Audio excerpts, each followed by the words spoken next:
जय श्री श्याम भक्तजनों। आज हम आपको इस वीडियो में कार्तिक महात्म्य के 35वें अध्याय का वर्णन करने जा रहे हैं। शौनक ऋषि ने पूछा, हे सूत जी, दूसरे द्वारा संकल्प द्वारा दिया हुआ पुण्य ही लगता है या बिना दिए हुए पुण्य भी मिल जाता है? तब सूत जी ने कहा, पाप तथा पुण्य दोनों बिना दिए हुए भी मिलते हैं। सतयुग में एक का किया हुआ पाप तथा पुण्य सारे देश को, त्रेता में ग्राम को तथा द्वापर में कुल को मिलता था, परंतु कलयुग में केवल कर्ता यानी करने वाले को ही पाप और पुण्य का फल मिलता है। एक पात्र में साथ साथ भोजन करने वाले को पाप व पुण्य का आधा भाग मिलता है। दूसरे की निंदा करने सुनने वाले तथा चिंतन करने वाले को भी पाप पुण्य मिलता है। दूसरे का द्रव्य चुराकर दान देने वाला पाप का भागी होता है। पाप या पुण्य का उपदेश करने वाले को छठा अंश प्राप्त होता है। प्रजा का छठा अंश राजा को प्राप्त होता है।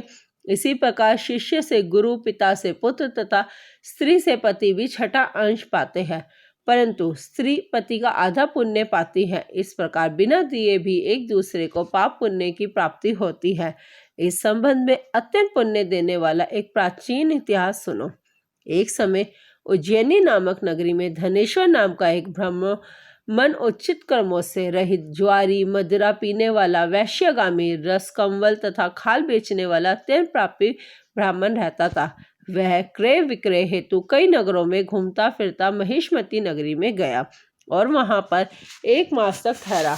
एक दिन नर्मदा नदी के तट पर उसने जप तप करने वाले ब्राह्मणों का पूजन तथा सायंकाल शिवजी जी का दीपदान महोत्सव भी देखा। उसी रात्रि को उसको एक सर्प ने काट लिया। तब कुछ मनुष्यों ने उसके मुख में तुलसी दल तथा नर्मदा का जल डाला। इसके पश्चात उसकी मृत्यु हो गई और यमदूत उसे मारते पीटते हुए यमराज के पास ले गए। यमलोक में चित्रगुप्त ने क्रोध भरी दृष्टि से उसकी ओर देखते हुए यमराज से कहा, महाराज, यह बड़ा पापी है, इसने जीवन भर में एक भी सत्कर्म नहीं किया है। तब यमराज ने आज्ञा दी कि इसे खोलते हुए तेल के कड़ाव में डालो और उसके बाद मुदगरों को मार लगाकर कुंभी पार्क नरक में डाल देना। परंतु जब उसे खोलते हुए तेल में डाला गया तो तेल एकदम शीतल हो गया, जैसे प्रहलाद को डालते हुए हो गया था। तब यह बात यमराज ने सुनी तो आश्चर्यचकित हुए और ठीक उसी समय नारद मुनि यमराज की सभा में आ पहुंचे। तब यमराज के पूछने पर नारद जी ने कहा, धनेश्वर, महापापी होने पर भी कार्तिक मास का व्रत करने वालों के सत्संग के प्रभाव से पुण्यात्मा हो गया है। मृत्यु के समय नर्मदा का जल तथा तुलसी दल इसके मुख में छोड़े गए। विष्णु का नाम भी इसके कान में पड़ा। बस इसी कारण इसके सारे पाप क्षय हो गए। इतना कहकर नारद जी ब्रह्म लोक को चले गए। इसके पश्चात धनेश्वर कुबेर का अनुगामी धनयज्ञ हुआ और जिसके नाम से अयोध्या नगरी में भगवान गदाधर नाम का तीर्थ विख्यात हुआ। सूत जी ने अंत में कहा, हे ऋषियों, किसी इच्छा अथवा लालचा से किया गया पाप गीला तथा कामना रहित सूखा पाप कहा जाता है। इस कार्तिक मास के व्रत के प्रभाव से मनुष्य द्वारा किए गए गीले अथवा सूखे अर्थात सभी पाप नष्ट हो जाते हैं। हे श्रोताओ, उस परम पिता परमात्मा की कृपा से यह कार्तिक मास महात्म्य में संपूर्ण हुआ।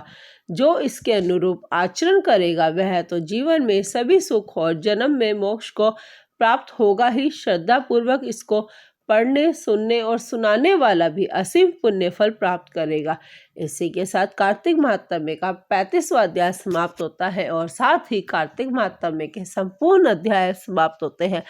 माँ लक्ष्मी जी की कृपा सभी भक्तजनों पर बनी रहे। राधे रानी की कृपा जो भी इस कार्तिक महात्म्य को सुन रहे हैं उन सब पे बनी रहे।